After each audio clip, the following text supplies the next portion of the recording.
அனைவருக்கும் வணக்கம். Welcome to my YouTube channel. So ரொம்ப நாளைக்கு அப்புறம் நான் திருப்பி ஒன்று வீடியோ அப்லோட் பண்ணுறேன். அண்ட் இந்த வீடியோ பார்த்தீங்கன்னா என்னோட கடைசி வீடியோக்கு சம்மந்தப்பட்ட ஒரு வீடியோ தான். அதாவது கண்டினியூஷன் வீடியோ பார்ட் 2ன்னு சொல்லலாம். ஓகே, ஸோ என்னோட போன வீடியோ நான் என்ன பற்றி பேசினேன்னு பார்த்தீங்கன்னா, அது ஒரு ப்ராப்பர்ட்டி வாங்குறதுக்கு முன்னாடி நம்ம என்னென்ன கேள்விகள் கேட்கணும், அதாவது ஒரு 10 கேள்வி போட்டுருந்தேன். இப்போ பார்ட் 2ல பார்த்தீங்கன்னா வந்து இன்னொரு 6 கேள்விகள், டோட்டல் 16 கேள்வி. பார்ட் 1ல 10 கேள்வி, பார்ட் 2ல இன்னொரு 6 கேள்விகள்.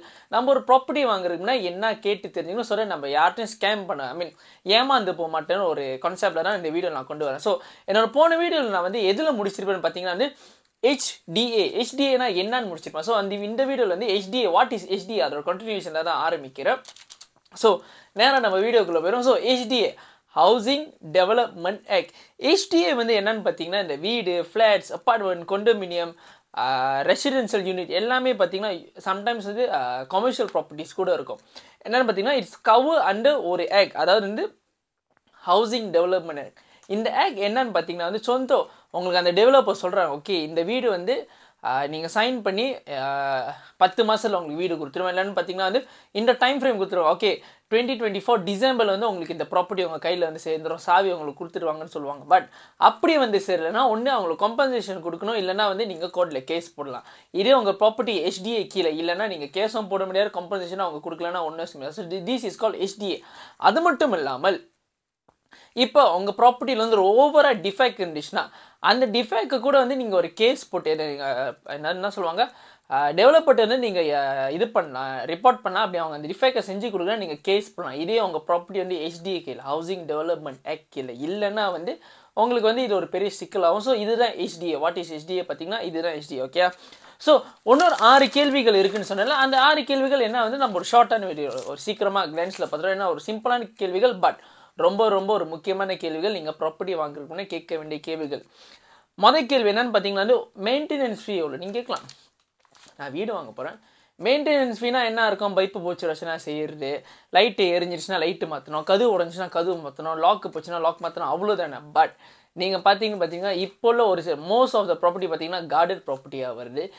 இதே லேண்டர் ப்ராப்பர்ட்டினா கார்டட் ப்ராப்பர்ட்டியாக வருது. இல்லைனா வந்து ஹைரைஸ் ப்ராப்பர்ட்டி பார்த்தீங்கன்னா சர்வீஸ் அப்பார்ட்மெண்ட், கொண்டோமினியம் இந்த மாதிரிலாம் இருக்கும். ஸோ மெயின்டெனன்ஸ் ஃபீ பார்த்தீங்கன்னா சம்டைம்ஸ் அந்த டெவலப்மெண்ட்டில் பார்த்தீங்கன்னா இது எனிலா லேண்டர் ப்ராப்பர்ட்டியோ இல்லைனா வந்து ஒரு டெவலப்மெண்ட் என்ன ஹைரைஸ் டெவலப்மெண்ட் பார்த்தீங்கன்னா வந்து ஸ்விம்மிங் பூல் இருந்துச்சுன்னா, ஜிம் இருந்துச்சுன்னா, அப்புறம் சம்டைம் இதெல்லாம் இல்லைன்னா கார்டட் கம்யூனிட்டின்னா கூட உங்களுக்கு மெயின்டெனன்ஸ் ஃபீஸ் தேவை. ஏன்னா அந்த கார்டுக்கெலாம் வந்து நம்ம ஃபீஸ் பே பண்ணோம், அந்த பாலாங்க அந்த சிஸ்டத்துக்கெல்லாம் ஃபீஸ் பே பண்ணோம்ல, அந்த மாதிரி தான் மெயின்டெனன்ஸ் ஃபீயாக வரும். ஸோ நீங்கள் ஒரு ப்ராப்பர்ட்டி வாங்குறதுக்கு முன்னாடி உங்கள் மெயின்டெனன்ஸ் ஃபீ எவ்வளோன்னு என்னென்னு பார்த்தீங்கன்னா வந்து ஒரு சில ஹவுசிங் டெவலப்மெண்ட்னு பார்த்தீங்கன்னா வந்து மெயின்டெனன்ஸ் ஃபீலாம் ரொம்ப ஹையாக இருக்கும். ஏன்னு பார்த்தீங்கன்னா வந்து சம்டைம் அங்கே ஸ்விம்மிங் பூல் இருக்கும், என்ன சொல்லுவாங்க, கிளப் ஹவுஸ் இருக்கும், ஜிம் இருக்கும், எல்லாமே இருக்கும். இல்லை நீங்கள் ஃப்ரீயாகவே யூஸ் பண்ணிக்கலாம், பட் அட் சேம் டைம் நீங்கள் மெயின்டெனன்ஸ் ஃபீயை பே பண்ணால் ஒரு சில இடத்துல வந்து மெயின்டெனன்ஸ் ஃபீ வந்து 1 இயர் 3 இயர்ஸ் வரைக்கும் கூட கட்டாமல் இருக்கலாம். ஸோ இந்த மாதிரி உங்களுக்கு ரிபேட்ஸ்லாம் கிடைக்க வாய்ப்புகள் இருக்குது. ஸோ நீங்கள் மெயின்டெனன்ஸ் ஃபீ உங்கள் ப்ராப்பர்ட்டிக்கு வந்து எவ்வளோ நீங்கள் தெரிஞ்சுக்கணும். அவுட் சைட் ஆஃப் த ஹவுஸை தவிர்த்து, okay outside of the ஹவுஸ்னால் வந்து லைக் இந்த மாதிரி கார்டெட்டு, ஸ்விம்மிங் பூல், பார்க்ஸ் இந்த மாதிரிலாம் இருந்துச்சுன்னு பார்த்தீங்கன்னா வந்து ஒரு ஏரியா வந்து கார்டெட் காம்பவுண்டாக இருந்துச்சுன்னா அந்த ஏரியா உள்ள வந்து மஜ்லிஸ் ஒரு பண்டாரான்னு வர மாட்டாங்க. ஸோ அந்த மாதிரி இருக்கிற டைமில் you have to pay maintenance fee. So அங்கே இருக்கிற புல், செடி, மரங்கள், அப்புறம் அந்த என்ன பிள்ளைங்க பிளே கிரவுண்ட் எல்லாம் மெயின்டெனன்ஸ் ஆகிறதுக்கு வந்து you have to pay maintenance fee. அது நீங்கள் நல்லா தெரிஞ்சுக்கணும், how much is maintenance fee. ரெண்டாவது பார்த்தீங்கன்னா ஒரு சில டெவலப்மெண்ட்டில் எத்தனை யூனிட் இருக்குது. This is especially for high rise development, condominium apartment. ஏன்னு பார்த்தீங்கன்னா ஒரு சில இடத்துல வந்து அது அந்த இடத்துல பார்த்தீங்கன்னா ஒரு 20 அப்பார்ட்மெண்ட் தான் கட்டுவாங்க, ஆனால் வந்து விலை வந்து ஹையாக இருக்கும். ஏன்னு பார்த்தீங்கன்னா அங்கே ஒரு 20 ஃபேமிலி தான் இருக்க போகுது, ஒரு 20 வீடு தான் இருக்க போகுது. But at the same time வந்து ஸ்விம்மிங் பூல், ஜிம் ஹவுஸ்லாம் இருக்கும். ஸோ என்ன சொல்லுவாங்க, உங்களுக்கு ஒன்றும் ஃப்ரீயாக இருக்கும், ரொம்ப க்ரௌடடாக ஃபீல் ஆகாது. But at the same time வந்து ஒரு சில இடத்துல வந்து கொண்டோமினியம்லாம் சீப்பாக இருக்கும், பட் பார்த்தீங்கன்னா ஹை ரைஸாக இருக்கும், 40-50 ஃப்ளோர்ஸ் இருக்கும். ஸோ கொஞ்சம் கன்ஜஸ்டடாக இருக்கும்.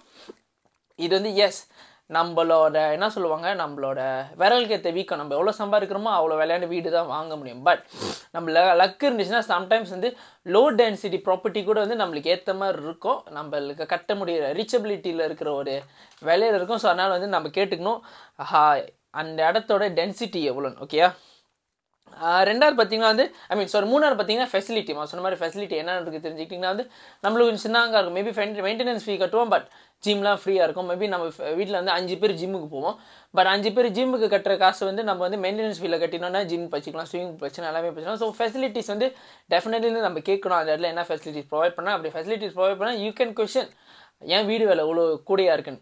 இதே ஒரு 10 பேர் 100 பேர் கொஸ்டின் பண்ணாங்கன்னா அந்த வீடு வேலை குறைக்கிறதுக்கு வாய்ப்புகள் அதிகமாக இருக்குது. இந்த மாதிரி நடந்த சினாரியோ என் லைஃப் எக்ஸ்பீரியன்ஸில் நான் பார்த்துருக்கேன். ஸோ ஃபெசிலிட்டி என்ன சொல்லுவாங்க அந்த இடத்துல என்ன ஃபெசிலிட்டிஸ் ப்ரொவைடுன்னு நம்ம கேட்டு கண்டிப்பாக தெரிஞ்சுக்கணும். அண்ட் நாலாவது பார்த்தீங்கன்னா நியர்பை அம்யூனிட்டிஸ், அதாவது கிட்ட வந்து என்ன பேங்க் இருக்குது, என்ன ரெஸ்டாரண்ட் இருக்குது. ஏன்னு பார்த்தீங்கன்னா ஒரு சில இடத்துல பார்த்தீங்கன்னா புதுசாக டெவலப்மெண்ட் பண்ணுவாங்க. ஸோ அந்த இடத்துல பார்த்தீங்கன்னா வந்து வேலை கூடிய இருந்துச்சுன்னா நம்ம ஒன்று அவங்க விலை குறைக்கலன்னா நம்ம பூத்தாக போய் வீடு வாங்க மாட்டோம்ல. சுற்றில வந்து எந்த ஃபெசிலிட்டிஸ் இல்லை, ஃபெசிலிட்டிஸ்க்காக நம்ம ஒரு 5 கிலோமீட்டர் 10 கிலோமீட்டர் ட்ராவல் பண்ணால் டெஃபினெட்லி அந்த இடத்துல வீடு அந்த டைமில் வீடு வாங்குறது ஒரு ஃபெசிபிளான விஷயங்கள். ஸோ நியர்பை அம்யூனிட்டிஸ் என்ன இருக்குன்னு தெரிஞ்சுக்கணும். அசசிபிலிட்டி பார்த்தீங்கன்னா ஒரு ரொம்ப இம்பார்ட்டண்டான விஷயம்னு பார்த்தீங்கன்னா அந்த புது டெவலப்மெண்ட் கிட்ட என்ன ரோடு வரப்போகுது, என்ன ரோடு இருக்குது, சொந்த ஒரு ஹுழுவான இடத்துல கட்டவும் அங்கே பார்த்தீங்கன்னா ஒழுங்கான ரோடே இருக்குது. அதனால் வீடு மட்டும் பிரம்மாண்டமாக இருக்கும். நீங்கள் அந்த இடத்துல போய் ஜாமை தாண்டி போய் சேர்றதுக்கே பார்த்தீங்கன்னா உங்களுக்கு அவ்வளோ லேட் ஆகும். ஸோ அந்த மாதிரி இருக்கிற டைமில் என்ன மாதிரி ரோடு இருக்குது, என்ன மாதிரி ஹைவேஸ் நியர்பை இருக்குது. இப்போ கிளைங் வேலியிலலாம் ஆள் வீடு வாங்கினாங்கன்னா ஹைவேஸ் ரொம்ப பார்ப்பாங்க. இப்போ நம்ம மாதிரி ஈப்போலலாம் பார்த்தாங்கன்னா வந்து கிட்ட வந்து என்ன ரோடு இருக்குது, எவ்வளோ சீக்கிரமாக இந்த பாயிண்ட் பி போகலாம். ஸோ அந்த மாதிரி அசசிபிலிட்டிஸ் ரொம்ப ரொம்ப இம்பார்ட்டன்ட் எந்த இடத்துல வீடு வாங்குறாருனாலும். அண்ட் கடைசி 6வது விஷயம் மாஸ்டர் பிளான். மாஸ்டர் பெட்ரூம் கேள்விப்பட்டிருக்கீங்க. இது என்னடா master plan? Okay, master plan சிம்பிளான விஷயம் என்னன்னு பார்த்தீங்கன்னா